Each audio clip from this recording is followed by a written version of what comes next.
Muy bien.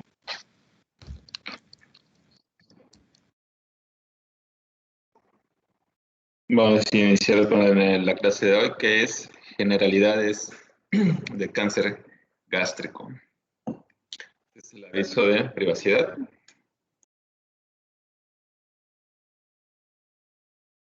Y muy bien. Pues como introducción tenemos que el cáncer gástrico es la segunda neoplasia más frecuente en tubo digestivo a nivel mundial y en México. Conforme han pasado los años, el cáncer de colon ha tenido mayor detección, mayor incidencia, entonces ha ido en incremento. Entonces el cáncer de colon le ha quitado el primer lugar de neoplasias de tubo digestivo a nivel mundial. Entonces el cáncer gástrico, que actualmente ya queda en segundo lugar en incidencia, es ligeramente más común en hombres que en mujeres, con una relación de 2 a 1, y la mayor parte de los pacientes se diagnostica ya en etapas avanzadas, solamente en ciertas regiones del mundo donde hacen detección temprana, sobre todo en países asiáticos, China, Japón, Corea, etcétera, ¿no?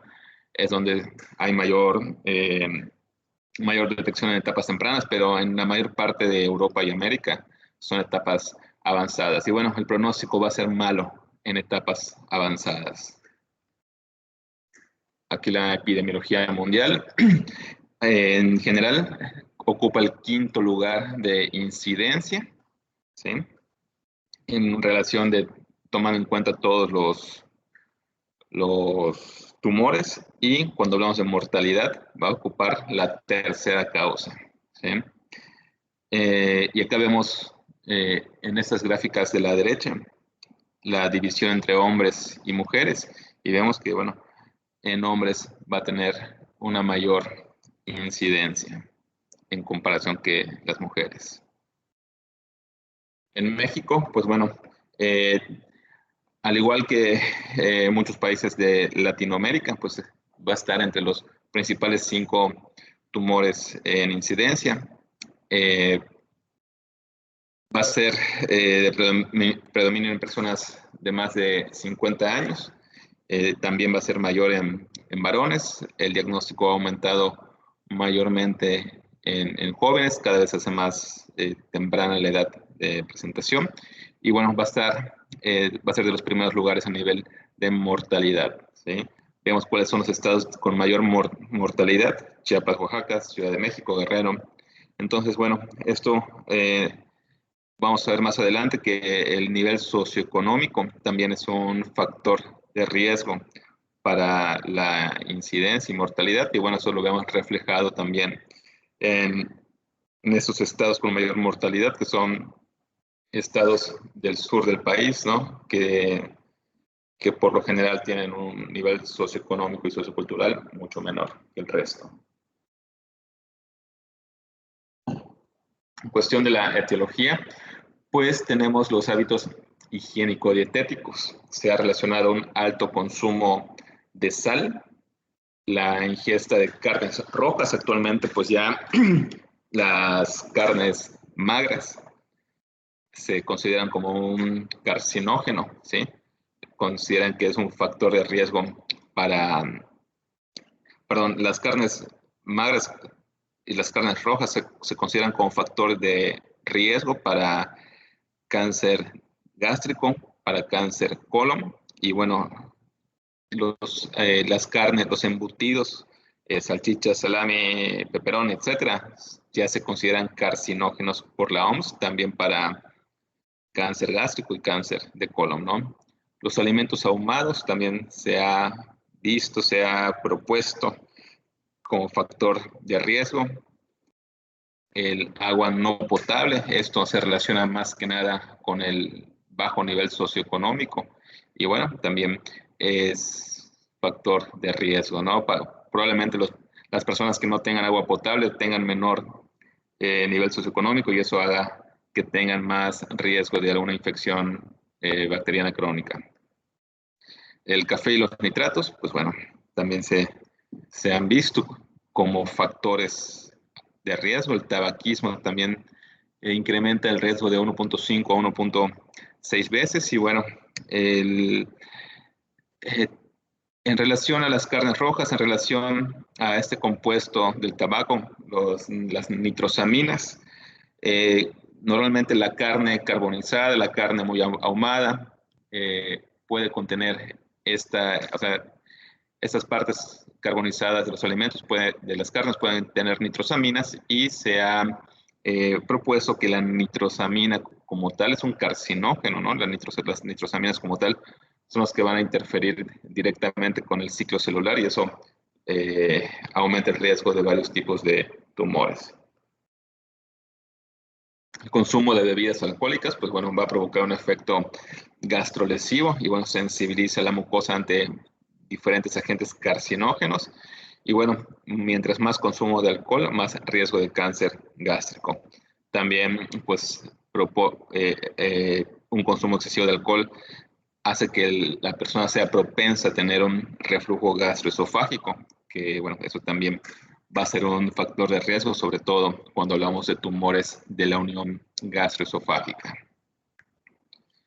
Uno de los factores de riesgo más conocidos, uno de los factores de riesgo más promocionados, ¿no? Pues es la infección por el Helicobacter pylori. Esta infección, pues, llega a ser polémico, llega a ser, pues depende en qué región vayamos a analizar. Probablemente, por ejemplo, en la región de América, en la región de Europa, se asocia a un 65%, a un 50% la infección de H. pylori con el cáncer gástrico, pero en regiones asiáticas, en China, en Corea, pues se ha relacionado de un 90 hasta un 95% la infección por el H. pylori.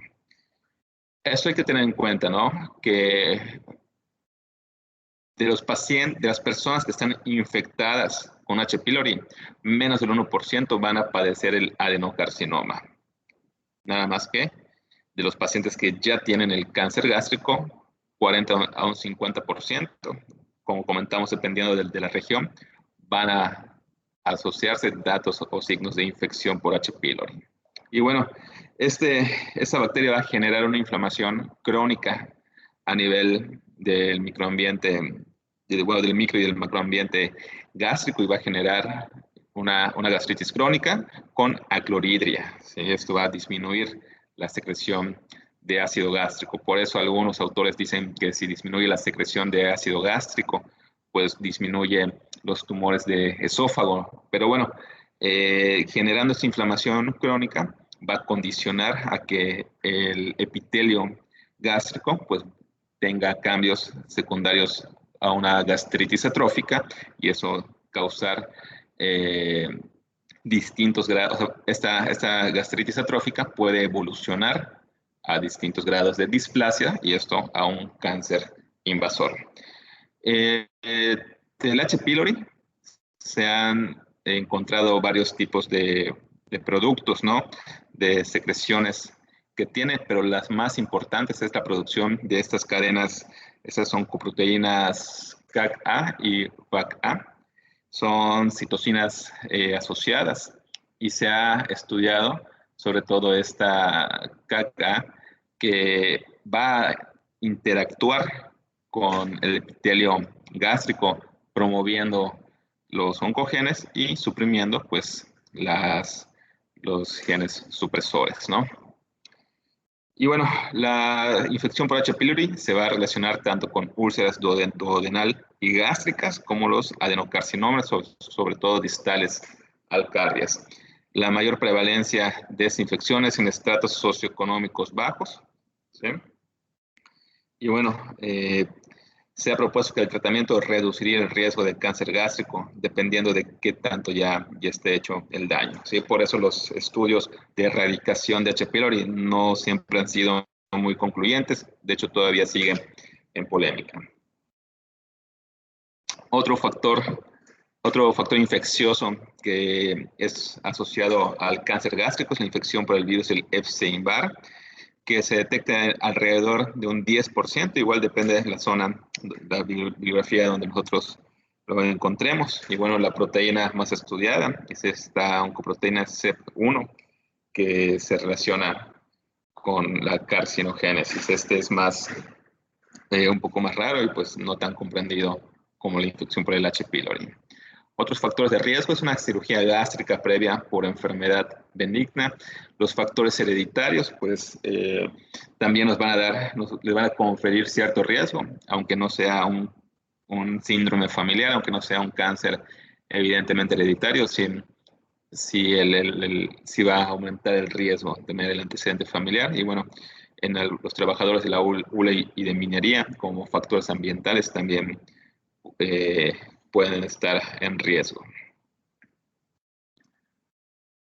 Hay algunas diferencias entre los tumores del cuerpo y del antro, o sea, los tumores distales al cardias, y bueno, los tumores cardiales o de la unión gastroesofágica, ¿sí? Que son los que están más superiores, ¿no? Más craneales. En cuanto a los tumores del cuerpo y antro, se asocian a dieta mal conservada y deficiente, y por lo tanto una infección por H. pylori, ¿no? Se ha visto que, sobre todo en estas localizaciones, hay una mayor asociación del H. pylori. Y los del fondo, los de la unión gastroesofágica, pues se asocia a un reflujo gastroesofágico crónico, ¿no? Dietas, y eso tiene mucho que ver con obesidad, con una dieta alta en grasa, ¿sí? Y bueno, es más frecuente en regiones con las dietas tipo occidental, ¿no? El llamado estilo de vida occidental. En cuanto a la patogenia, pues bueno, una inflamación crónica puede generar una atrofia, puede generar una metaplasia, y bueno, esto ir evolucionando poco a poco hacia displasia de diferentes grados y luego a cáncer. Esto, tomamos el ejemplo del Helicobacter pylori, ¿sí? Es lo que más se ha estudiado. Realmente se han propuesto algunas vías de mutación, ¿no? Algunas vías genéticas de cómo estas células van a cambiar a un feno y a un genotipo invasor, pero realmente todavía no hay ninguna aceptada, ¿no? Al 100%. Acá vemos 4 diferentes vías propuestas. En cuanto a la histopatología, hay que hacer hincapié en que el 95% de los tumores primarios malignos del estómago van a ser de tipo adenocarcinoma, ¿sí? La mayor parte de los tumores en todo el tracto digestivo son adenocarcinomas, pero bueno, no hay que olvidar que pueden existir diferentes tipos de histología, ¿no? La escamosa, por ejemplo, es muy rara. Tenemos acá algunos diferentes tipos de adenocarcinoma, papilar tubular mucinoso. Puede haber algún tipo, eh, algún tipo con histología sarcomatoide, ¿sí? Y también puede haber no solamente epitelial, también puede haber de tipo linfoide, el cáncer, el linfoma gástrico, también puede haber los llamados GIST, ¿no? Los tumores del estroma gastrointestinal. En términos generales y de manera histológica, o sea, lo que puede ver el patólogo bajo el microscopio, podemos dividir en dos grandes grupos: el cáncer gástrico de tipo adenocarcinoma, el de tipo intestinal y el del tipo difuso. Por lo general, el de tipo intestinal tiene tumores bien diferenciados, hay lesiones bien definidas y ulceradas y tiene un mejor pronóstico. Y cuando hablamos de tipo difuso, son lesiones mal diferenciadas, con peor pronóstico y hay ligeramente predominio en jóvenes. Eh, Cuando la mayor parte de las veces nosotros iniciamos el tratamiento con quimioterapia, y se ha visto que cuando iniciamos quimioterapia, el tipo difuso tiene un peor pronóstico, tiene una peor respuesta al tratamiento de quimioterapia. Y bueno, acá tenemos unas gráficas, una tabla donde se ven algunos autores, algunas bibliografías de qué hay más, ¿no? Si intestinal o difuso. Realmente es muy similar la variedad, ¿no? O sea, es muy similar la incidencia entre intestinal y difuso, comparten un 45-40% cada uno. Poco a poco se han estudiado diferentes clasificaciones moleculares. De hecho, esto es a lo que va, eso es a lo que va la oncología, como hemos mencionado en varias clases. Y bueno, acá tenemos 4 diferentes tipos según la clasificación molecular, ¿no? Con una o sea, al hacer secuenciaciones genéticas se ha descubierto esos diferentes 4 tipos que, si recordamos la clase de cáncer de esófago, en cáncer de esófago son 5 porque metíamos el escamoso. Aquí no metemos el tipo escamoso y son 4 similares a los de esófago, ¿no? Los tumores llamados con inestabilidad cromosómica, ¿sí? Que tienen preferencia sobre todo en el cuerpo y en el antro. También tenemos los tumores asociados a virus de Epstein-Barr, que vemos que tienen diferentes características genéticas que en algún punto podrían servir para como blancos terapéuticos, por ejemplo, la mutación en la vía de PI3K, la sobreexpresión de PDL1, PDL2, etc. Tenemos el subtipo de inestabilidad microsatelital, que hay hipermutación, ¿no? Son tipos de tumores que cargan muchísimas mutaciones celulares. Y tenemos también el genómicamente estable. Aquí vemos una gráfica donde nos dan otros datos de los mismos subtipos ya mencionados. Vemos que los más frecuentes son el cromosómicamente inestable. Tenemos y también el genéticamente estable y el que carga inestabilidad microsatelital son los que le siguen. Y bueno, nos van dando diferentes características, ¿no? Esa es una clasificación que está en estudio, que todavía no podemos aprovechar esta clasificación para un tratamiento, para guiar tratamientos. Sigue en estudio, pero bueno, yo creo que en unos 3-4 años ya tendremos, ya nos van a poder dirigir tanto pronóstico como tratamiento, clasificar al paciente. Tenemos algunos biomarcadores que actualmente se tienen que hacer en la mayor parte de los pacientes con cáncer gástrico, sobre todo cuando son tumores gástricos metastásicos, cuando son tumores gástricos avanzados. Pues bueno, hay que saber si tiene sobreexpresión del gen HER2, ¿no? Perdón, del receptor HER2-NEO. Eso es similar al cáncer de mama, saber la sobreexpresión. La forma de medir es diferente, pero al fin y al cabo, si hay una sobreexpresión de este receptor HER2, pues bueno, va a ser un biomarcador predictivo a tratamiento con terapias anti-HER2 como el trastuzumab. Aproximadamente un 2 o un 20% de pacientes con cáncer gástrico van a presentar esa sobreexpresión. Actualmente también podemos buscar la inestabilidad microsatelital, que se ha asociado a buen pronóstico, pero está presente en menos del 10% de los pacientes con tumores gástricos localizados. Y en pacientes con cáncer metastásico se asocia como un factor predictivo a tratamiento con inmunoterapia. Si hay inestabilidad microsatelital, o sea, la posibilidad de que el paciente responda a los nuevos tratamientos con inmunoterapia es mayor. Y la inestabilidad microsatelital también se asocia a la expresión de PDL1 en las células de defensa, ¿no? En los linfocitos citotóxicos, ¿no? Y bueno, medir, y también en el tumor, perdón, el PDL1 se mide a nivel tumoral. Y bueno, medir la expresión de ese receptor PDL1 va a ser también un biomarcador de respuesta a tratamiento con inmunoterapia, también en cáncer gástrico metastásico. Mayor expresión de este biomarcador es predictivo a una mayor respuesta. En relación a signos y síntomas, pues bueno, no van a haber ni signos ni síntomas tempranos, como en la mayor parte de los tumores. Esto hace que sea difícil diagnosticar pacientes con en etapas tempranas. Acá hay muchos síntomas variados, ¿no? Dolor crónico abdominal, anemia. La anemia crónica es algo que pasa mucho, que no hay otro síntoma más que un síndrome anémico. Y bueno, haciendo el protocolo adecuado de síndrome anémico, ¿no?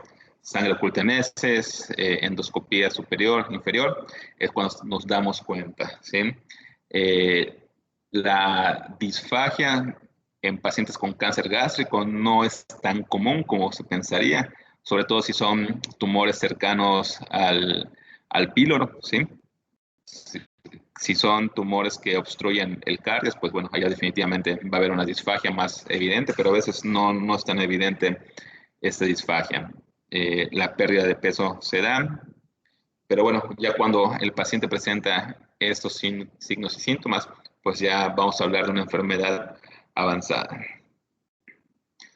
¿Cómo hacemos el diagnóstico? Pues bueno, lo primero es una endoscopía. Eso es lo que hay que pensar, ¿sí?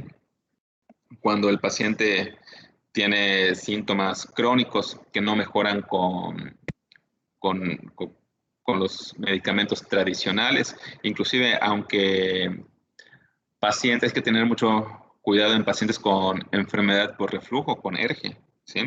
Cuando es algo crónico, hay que pedir la endoscopía. Es parte del seguimiento de los pacientes, ¿no? Y eso la endoscopía va a ser muy útil tanto para el diagnóstico, también como para la etapificación. Y muchas veces se puede usar la cromatoendoscopía. Es como habíamos comentado en cáncer de esófago, se usan diferentes tipos de tinturas para marcar las áreas sospechosas. De hecho, una de las recomendaciones para cáncer de gástrico en etapa muy temprana es utilizar técnicas de cromatoendoscopía. Una vez que con la endoscopía veamos el tumor, veamos la lesión, se toma una biopsia, nos da el diagnóstico y bueno, hay que saber cuál es la extensión de la enfermedad. Para eso usamos las tomografías, ¿no? La tomografía simple y contrastada, siempre para evaluar la enfermedad a distancia. Eso es muy importante, saber si hay o no hay carcinomatosis o presencia de ascitis y bueno, valorar la invasión gástrica a tejidos vecinos. Acá vemos un ejemplo de un cáncer gástrico temprano. Sí, en este ejemplo vemos, bueno, en la figura A eh, una imagen con luz blanca convencional y bueno, en las siguientes B y C pues ya tienen la cromoscopía y bueno, una ampliación. Y en este ejemplo pues es un tipo de tumor que se consideró muy temprano. Sí, aquí vemos que ya se hicieron las marcas con el endoscopio para hacer algo que se llama una disección endoscópica de la submucosa. Y bueno, en etapas muy tempranas, pues vamos a ver que visualmente no es tan llamativo el tumor, ¿no? Pero bueno, pues los que se dedican a hacer las endoscopías habituales, pues ya tienen la experiencia, ¿no? Y bueno, este ejemplo de esta lámina es de una disección endoscópica de la mucosa de forma exitosa. Aquí vemos una endoscopía bastante diferente. Ya vemos, bueno, la primera imagen de la izquierda, ¿no?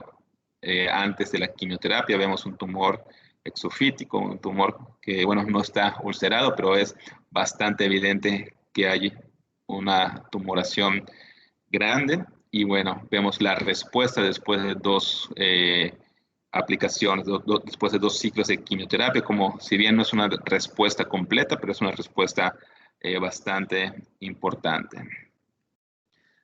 Aquí vemos las imágenes de la tomografía. Aquí en la primera imagen de la izquierda vemos una tumoración gástrica en la pared anterior que es muy evidente y algo que es importante evaluar con la tomografía y tener en cuenta, recuerden, el cáncer gástrico muchas veces se diagnostica en etapas avanzadas y algo que sucede a menudo es la carcinomatosis secundaria al cáncer gástrico. ¿Y cómo sabemos que es carcinomatosis? Hay dos opciones, hay dos imágenes comunes, ¿no? La primera imagen está la A, que es la imagen del medio. Vemos cómo hay una zona de acumulación del líquido entre el hígado, ¿sí? Entre el hígado y la pared abdominal, ¿sí? Vemos un líquido que está más hipodenso que el parénquima hepático, y ese es un signo clásico de ascitis. Y tenemos también otros datos de carcinomatosis que aquí no es tan fácil encontrarlos. Son alteraciones en la superficie del peritoneo o pequeños nódulos a nivel peritoneal que nos indican que hay diseminación peritoneal o carcinomatosis. Bueno, muchas veces la tomografía tiene un valor bajo, tanto en sensibilidad como en especificidad para la carcinomatosis, y se puede hacer una laparoscopía preoperatoria, ¿sí? Esto implica más recurso, implica más tiempo, pero es algo que poco a poco se prefiere, ¿no? Hacer una laparoscopía para ver si hay o no hay carcinomatosis, para evaluar, ¿sí? Como parte del diagnóstico, ¿no? O sea, es una laparoscopía diagnóstica. Y algunos marcadores tumorales que, bueno, normalmente no los usamos de rutina porque no es ni para diagnóstico ni para seguimiento, los marcadores tumorales. Muy bien, una vez que tengamos los estudios de confirmación de biopsia, con endoscopía, una tomografía, probablemente un PET-CT, se puede dar una etapificación clínica. Al fin y al cabo, la estadificación o etapificación final la vamos a hacer con la pieza quirúrgica. El tratamiento, pues bueno, hay que hacer una buena etapificación, como se están dando cuenta, los tratamientos de oncología van a depender de la etapa clínica. Si yo hago una mala etapificación, seguramente mi tratamiento es probable que no sea el mejor. Y esto es algo que puede fallar mucho, inclusive a nivel profesional. Hay que tener mucho cuidado para hacer una buena etapificación. Muy bien, si tenemos un cáncer gástrico muy temprano, muy localizado, podemos hacer tratamientos endoscópicos, similares a los que vimos en cáncer de esófago, ¿no? Una disección de la submucosa vía endoscópica o una resección de la mucosa endoscópica. Son tratamientos estandarizados, sobre todo estos tratamientos se dan más que nada en Asia, porque son lugares donde se observan mayores incidencias de tumores tempranos. Si en algún punto vemos un tumor temprano y no tenemos estas técnicas endoscópicas, pues bueno, podemos hacer gastrectomías parciales o totales, ¿no? Depende de dónde esté la localización del tumor, depende de la experiencia del cirujano. En pacientes que se le ha detectado también etapas localizadas, si están avanzados, en algunos casos se puede iniciar con cirugía y luego quimiorradiación, o también podemos iniciar con quimioterapia, que se llama perioperatoria. ¿Por qué? Porque damos quimioterapia antes de la cirugía, se hace la cirugía y completamos después de la cirugía la quimioterapia. Aquí en esta gráfica es un estudio que compara la resección endoscópica de la mucosa contra la disección endoscópica de la submucosa. Y bueno, todo depende del tamaño, va a ser una u otra mejor, pero básicamente la intención de esta gráfica es que vean que cuando son etapas muy tempranas, vean cómo la sobrevida global, sobrevida libre de enfermedad a 60 meses es muy, muy buena, ¿no? A 5 o 10 años es excelente cuando son etapas muy tempranas, vamos a llamar esas etapas T1, ¿sí? T1, y sobre todo cuando la invasión a la submucosa es menor. Ahora, cuando hablamos de la cirugía para cáncer gástrico, es un tema que a muchos les gusta, ¿sí? Es un tema que hay mucha información.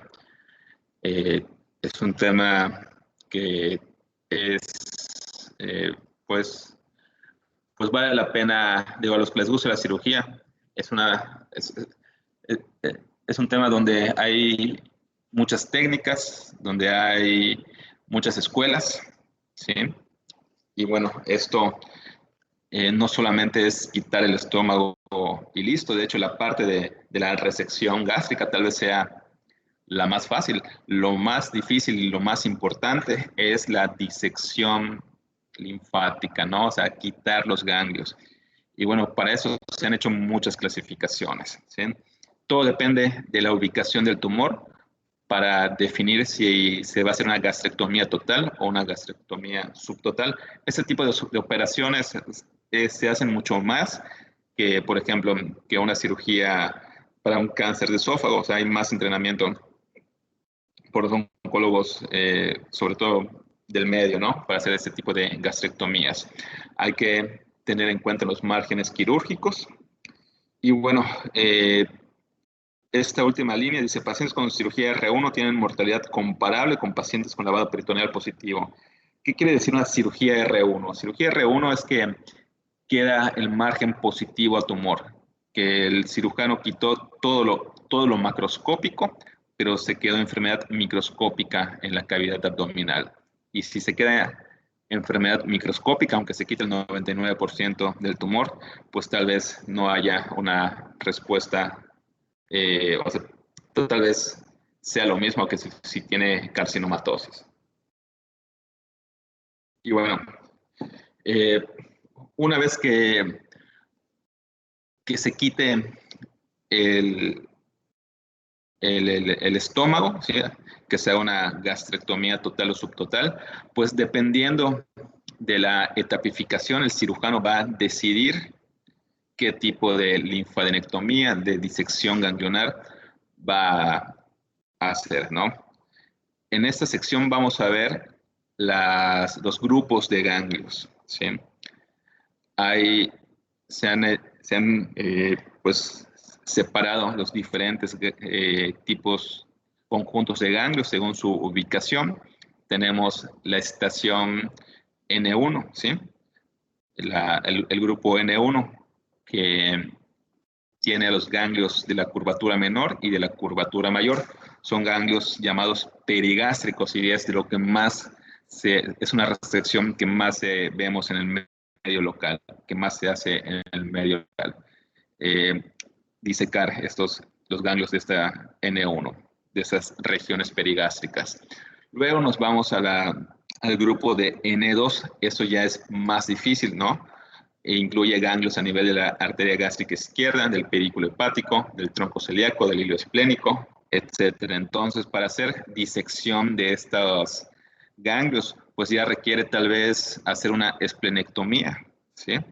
Tal vez requiere entrar un poco más hacia el hígado. Y eso, pues bueno, manipular páncreas para quitar los ganglios del tronco celíaco y eso, bueno, puede aumentar la morbilidad cuando manipulamos distintas estructuras, puede aumentar las complicaciones quirúrgicas. Tenemos los grupos, las estaciones N3, que implica ligamento hepatoduodenal, los retropancreáticos, en algunas descripciones, en algunas técnicas quirúrgicas, hablan que para quitar los ganglios retropancreáticos hay que hacer algún tipo de pancreatectomía parcial. Y bueno, en el 4 ya son los ganglios paraórticos, los ganglios de la arteria cólica media, o sea, ya se van mucho más caudal. Entonces, esas son las diferentes estaciones linfáticas. Ahora, esa es la clasificación occidental, ¿no? Cuando un cirujano quita un tumor del estómago y no hace disección de los ganglios, decimos que es una resección de cero, es una resección que no hubo una disección de forma adecuada. Cuando el cirujano hace una disección únicamente de los ganglios perigástricos, la llamamos una D1. Si hace una disección de los ganglios perigástricos y de la estación N2, pues es una de 2. Y bueno, así vamos con la clasificación occidental.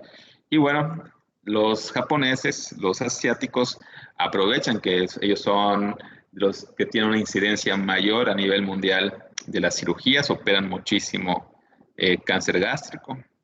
Entonces, ya sus tipos de clasificaciones va a ser mucho más compleja, ¿no? Ellos van a tener una mayor técnica, mayor aprendizaje, mayor experiencia en hacer ese tipo de cirugías y bueno, han hecho más fina la clasificación. La linfadenectomía pues nos da la tipificación y pronóstico, mientras va a haber una mejora en la sobrevida global con una linfadenectomía extendida, ¿no? A mayor número de ganglios de diferentes regiones se ha visto que aumenta la sobrevida. Sin embargo, mientras más ganglios quitemos, va a aumentar la mortalidad operatoria y perioperatoria. ¿Sí? Esto va a depender mucho de la habilidad del cirujano y pues definitivamente si estamos en un centro de alta o de baja concentración, son las capacidades del cirujano.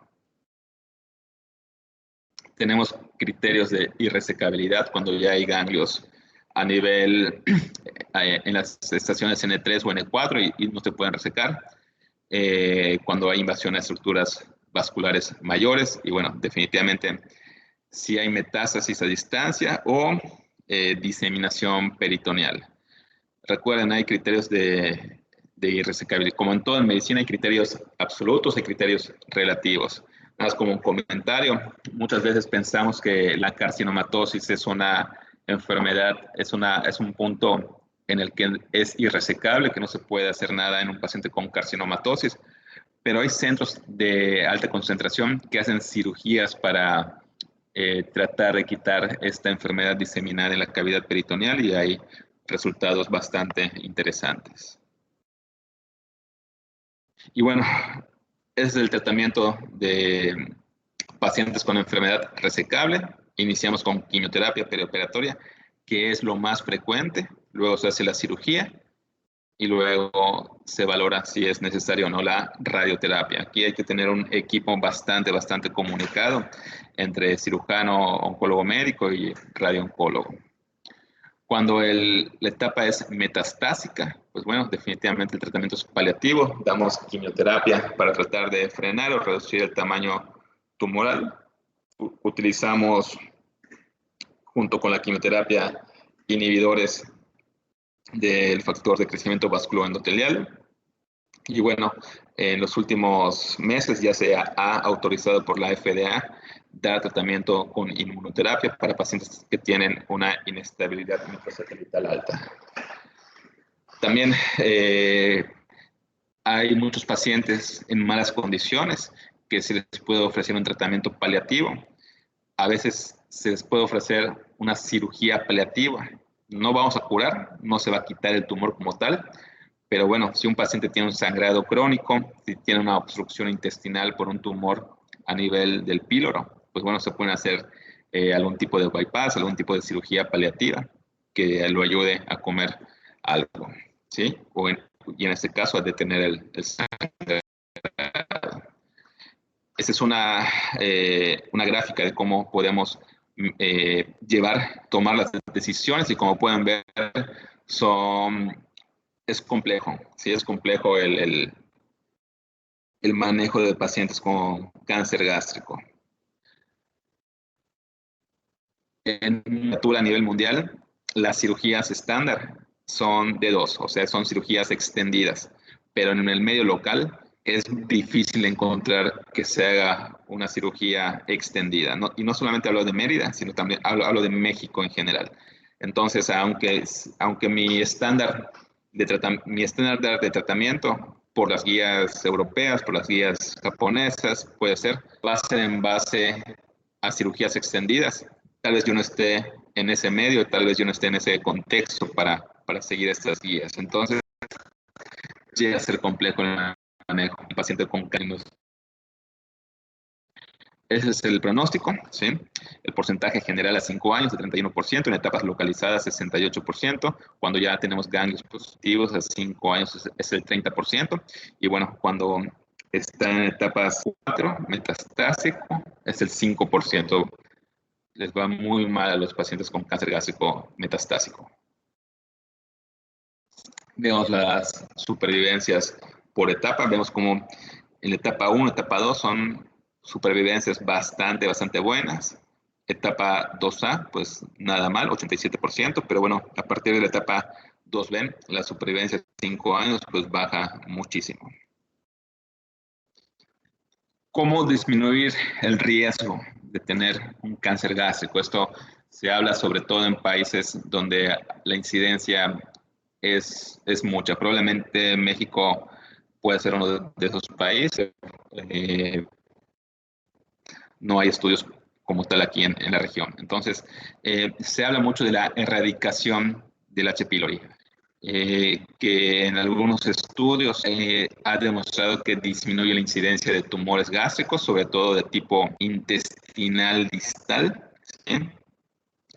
Pero no se puede inferir en los tumores de la unión gastroesofágica.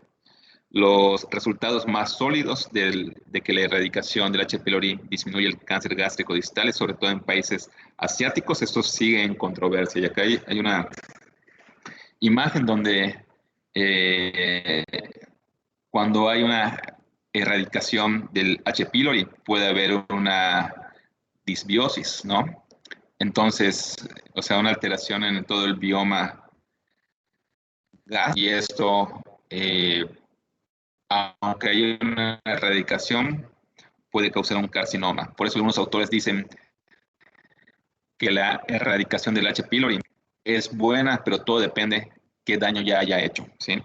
Probablemente si solamente ha hecho una inflamación, bueno, no hay tanto problema, pero a un paciente que tiene ya tiene una metaplasia intestinal, aunque se erradique el H. pylori, puede progresar a carcinoma. El screening, pues también es bastante controvertido. Sobre todo en países asiáticos se ha demostrado esta disminución en la mortalidad en países de alta incidencia. Sin embargo, todavía no existe una recomendación clara para personas americanas, para personas europeas. Normalmente el screening en países asiáticos tampoco está estandarizado. Lo que se recomienda es una endoscopía cada 2 años. Es difícil traer esa costumbre, es difícil traer esos datos de Asia a América. De entrada, porque no es lo mismo la capacidad de un médico para hacer endoscopías de screening, ¿no? Para hacer endoscopías de screening hay que ser muy cuidadosos, hay que tener cierto entrenamiento. No es lo mismo hacer al día 100 endoscopías que hacer al día, pues. Entonces es un poco difícil esos datos actuales, ¿no? Pero bueno, si tenemos un médico experimentado, si tenemos un endoscopio adecuado para hacer el tamizaje, la recomendación es que se haga cada 2 años. Y bueno, aquí, pues bueno, vemos que se debe de tener la experiencia tanto del endoscopista como del endoscopio que se vaya a usar. Y bueno, como conclusión, pues el cáncer gástrico se detecta en etapas avanzadas, sobre todo a esta falta de síntomas evidentes, ¿no? Esa falta de síntomas tempranos. Son síntomas que se pueden confundir con muchísimos tipos de enfermedades, ¿no? Actualmente el adenocarcinoma gástrico de tipo intestinal va a ser el que va a conformar hasta el 90% de los casos. La mayor parte de los pacientes no son candidatos a una cirugía de forma inicial. Por eso utilizamos mucho dar quimioterapia previo a la cirugía. Y bueno, dar un tratamiento con quimioterapia, cirugía y radiación parecería ser la mejor opción para el paciente, sobre todo aquí en México, sobre todo a nivel local. Muy bien. No sé si alguien tenga alguna pregunta, algún comentario.